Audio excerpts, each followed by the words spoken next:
ይህ የኢትዮጵያ ሬዲዮ ነው።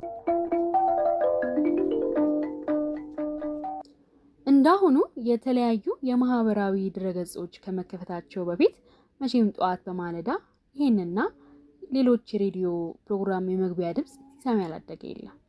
የፊልም ከያኒ በቲያትር እንደሚፈተን ሁሉ ጎበዝ ጋዜጠኛም በራዲዮ ይፈተናል። በምናብ አድማጭን ያነውዳል፣ የአድማጭንም ምናብ አድማስ ያሰፋል።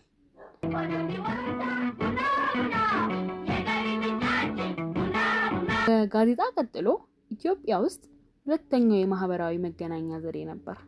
ነጋሪት መጎሰምን፣ ጥሩምባ መንፋትን እነዛን ሳይሆን ከዘመናዮቹ።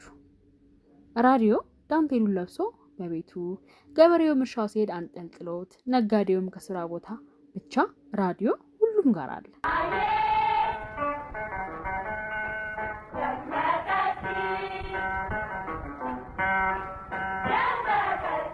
ዜናው፣ ትረካው፣ ድራማና ጭውውት እነዛ ድምጻቸውን ብቻ ሰምተን የወደድናቸው ጋዜጠኞች የቅዳሜ ጨዋታዋ ማዛ ብሩ፣ ያዘቦት ተረኩ ተፈሪ አለሙ፣ አለምነህ ዋሴ፣ የደራው ጨዋታ አዜብ ወርቅና ደረጃ ኃይሌ፣ 97.7 ኤፍኤም ጎጆ ሚውዚክ ኢትዮጲካሊ፣ የቅዳሜ ረፋዱ የማማ ጨቤ ድራማ፣ እንዳልክና ማደር በሸገር፣ እረ ስንቱ አሁንም ትረካ፣ የዝነኞች የህይወት ታሪኮች፣ የመጽሐፍት ተረክ፣ ሙዚቃን ትንተና፣ ግጥም እንዲሁም ሌሎች።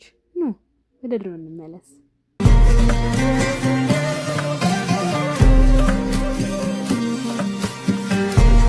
ይህ ራዲዮን ሄዳ